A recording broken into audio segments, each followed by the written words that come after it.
All right, let's dive right in.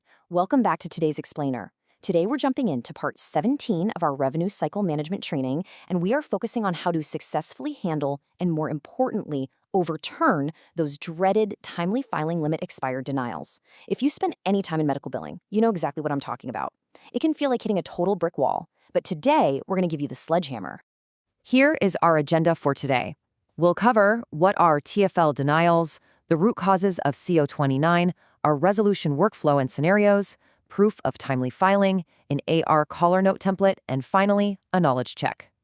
Section 1. What are TFL denials? So, a timely filing limit, or TFL, triggers Claim Adjustment Reason Code CO29. The official definition is simply a denial indicating that the claim was received at the payer after their designated time limit for filing has expired.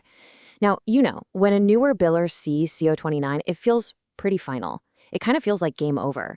But as an expert AR associate, you know this is really just the beginning of your investigation.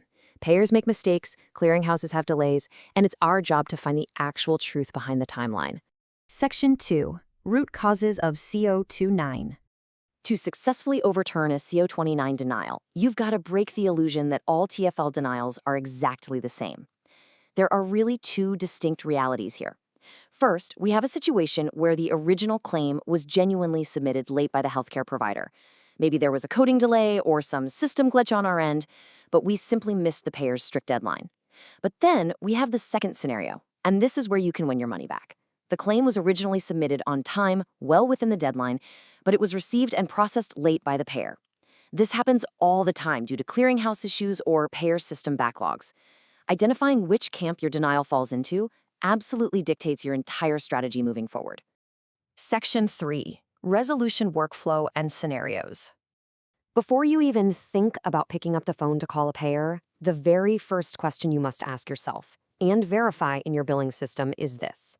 What was the exact date the payer received the claim compared to their specific filing limit? Was their limit 90 days, 120 days, maybe a full year? You have to establish the facts first, because this single piece of data decides your entire next move. Let's walk through scenario number 1. The claim was actually received within the TFL.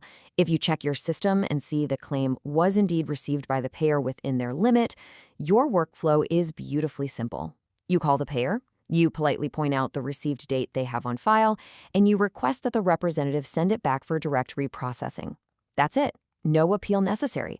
It was their processing error, and a quick phone call can often get this routed right back for payment. Now let's pivot to scenario 2. Here, the claim was received after the limit, but your system shows you billed it on time. This means it got delayed in transit somewhere. For this, you do need to call the payer, but your goal changes entirely. You need to immediately gather the appeal mailing or fax details, find out the strict timeframes you have to submit that appeal, and, crucially, ask the representative exactly what they accept as proof of timely filing. Don't just guess here.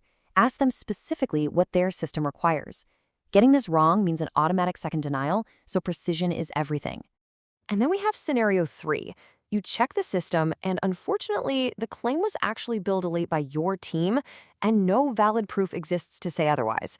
Look, in this case, spending an hour on the phone arguing is just a waste of your valuable time. You'll need to identify the next steps internally. Usually, that means escalating it for a client review or formally suggesting a provider write-off because that timely window was genuinely missed without a valid excuse. It's a tough conversation for sure, but totally necessary for keeping your accounts receivable clean. Mapping this exact decision tree out keeps you fast and focused on the right outcome. You start right at the top by verifying the limit, you move down to checking the receive date, and then you branch off into our 3 scenarios, getting it reprocessed immediately, appealing with solid proof, or taking the tough road of suggesting a write-off. Visualizing your workflow exactly like this is what separates an average biller from a truly expert AR associate. Section 4. Proof of timely filing. We keep mentioning proof, right? Well, if you're going to fight a CO29 denial in an appeal, you need the right ammunition. In the industry, we call this proof of timely filing, or POTFL. Depending on the payer, valid POTFL usually falls into one of four categories. First, EDI acceptance reports. This is the absolute gold standard. It's electronic confirmation that the payer's system actually received the data transmission.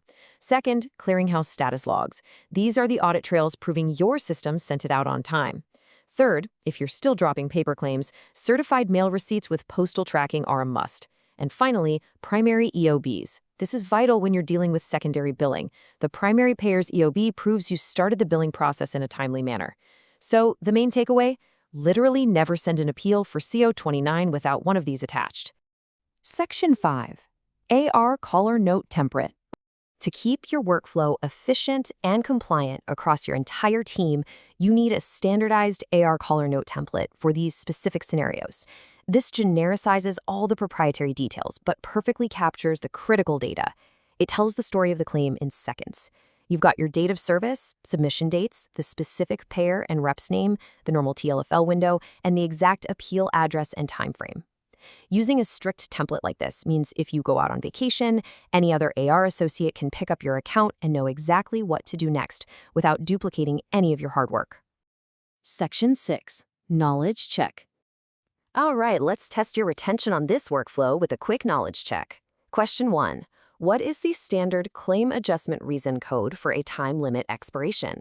Is it A, B, C, or D? Take a brief second to lock in your answer. Question 2. Think back to our decision tree.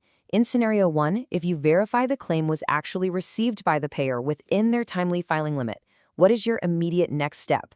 Have your answer ready. And finally, question 3. Which of the following documents is considered a valid proof of timely filing when you are appealing to a secondary payer? Make your final selection.